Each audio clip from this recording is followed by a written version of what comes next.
especially in Kenya. They're offering alternatives to the farmers there, so that the farmers don't have to rely on farming in order to make a living, and that diversifies the economy of their village, and it helps to strengthen it in that way. Some of the people learn how to weave products out of wetland grasses like papyrus, so they can turn it into paper, baskets, or things like that to sell to tourists. Other people learn how to keep bees so that they can sell the wax and the honey and the other products from that. And some people continue farming, but they learn how to farm organically, so that they can still live off the land, but they aren't filling it with toxins and making it unsuitable for cranes and people to use. So all the cranes suffer from habitat destruction to some extent. Some of the cranes, that's the major threat that they're facing. But the crown cranes and the African cranes as well to some extent are faced with a unique threat, and that's illegal trafficking. So these cranes are very popular in zoos. They draw a crowd, so zoos will go to pretty much any length to get them because they want people to come in and pay admission so they can keep functioning. And in Africa, families want these birds as pets. So they'll go and take chicks and eggs out of the wild and raise them with the family. And then once they're grown up enough, they'll stake them out in the yards, and the birds will keep the yard free of snakes and spiders and insects and unwanted neighbors and pretty much everything. But this is really hurting the population of crown cranes. They've declined as much as 85% in just the past decade or so. So the ICF is trying to work to combat this problem as well. We have a partner named Bakary Kone, and he gives out microloans to the villagers in his area. These microloans they're supposed to use to develop business practices to help strengthen their economy and help provide for their families. And along with these microloans, there are several strings attached. They're given a 20-hectare parcel of land, and they're told that they need to conserve this land or protect the crown cranes and the area with the loan. And if they're completely successful in doing one of those two things, their loan is entirely forgiven. They don't have to pay any of it back. If they're partially successful, they have to pay back the principal but not the interest. And if they fail completely, then they have to pay back the entire thing. And this is really helping to change the perceptions of the people in the area. They're viewing these cranes less as a resource to be exploited and profited off of, and more as something valuable that should be conserved and protected for the generations. So this is helping to kind of curb the supply end of the issue. People, the communities in Africa are less willing to trap these birds just for a profit. We're also working on the demand end of the issue in the States and in countries in Europe, places where zoos might want the birds. We're trying to get more strict laws passed and enforced so that zoos have to prove that they got their birds sustainably and from some breeder somewhere, not from the wild. We're also trying to start our own captive breeding program here. That's part of the reason why we have such a large enclosure for these birds and a large holding building. We're trying to figure out why these birds really haven't been breeding very well in captivity yet, and we're trying to fix that and then hopefully start producing baby cranes here and maybe take some pressure off of the wild population. Very important for them as well. But that delta has dams on nearly all of the rivers that feed into it, so that pretty much wipes out the flooding season in that area. And only about 3% of these pairs will even attempt to breed in an unhealthy system like the Zambezi.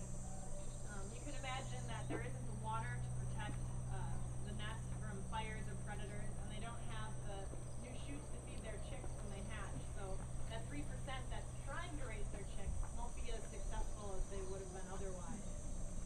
And not only are the cranes being affected by this, but the people that live in the Zambezi are as well. Historically, they would fish for most. In 1941, a hurricane came through the Gulf, and it hit Louisiana, and it hit the flock of whooping cranes in Louisiana, and it pretty much cut it in half. So it was no longer a sustainable population. There were only 6 or so birds in it, and they just slowly died out over the years.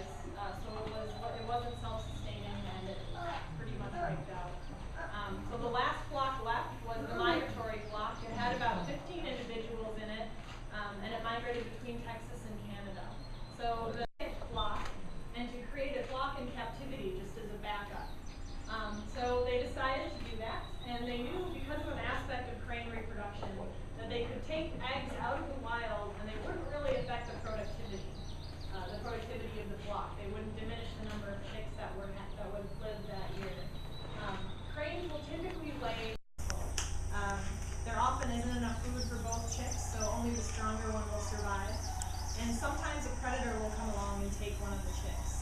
So we knew that we could take one egg out of each nest that had 2 fertile eggs, and we wouldn't really affect the productivity of that pair. That's what they did. They took these eggs and they brought many to the Patuxent Wildlife Research Station in Maryland, and they brought others to Idaho where they were transplanted in the sandhill crane nest. It seemed to work pretty well at first. The sandhills didn't seem to notice that their eggs had been removed and replaced with one whooping crane egg, and they hatched the egg and raised the chick like it was their very own. But the whooping cranes didn't have very good survivability in this flock. They're more wetland dependent than sandhills, and they're more carnivorous. So they're not quite adapted for the sandhill crane lifestyle. And there was also the issue with imprinting. So based on what I told you guys at the gray crown crane enclosure, can you tell me why that would be a problem? Why it's a problem to raise whooping cranes by sandhill cranes? They think they're sandhill cranes. That's right, yeah.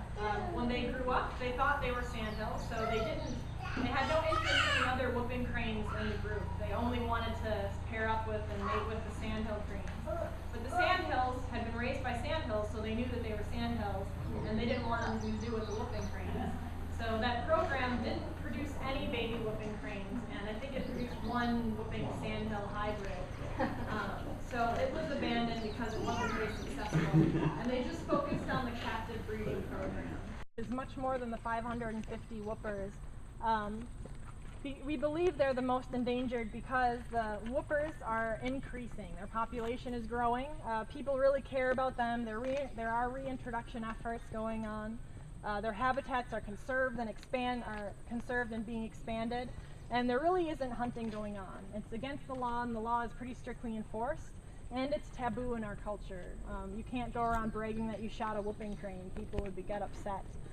Unfortunately for the Siberians, none of those things are true. It's not taboo to hunt them, and their flyways go over 11 countries. So it's really hard to standardize no hunting bans on all of those countries and make sure that they're all enforced. And it's not taboo, so it's just fine if you hunt these cranes there. People don't frown on it. Their habitats are continuing to be destroyed, and for that reason we aren't reintroducing them yet, because if you reintroduce birds when they don't have a place to go, then you're pretty much just sending them to their deaths. There used to be 3 populations of these cranes.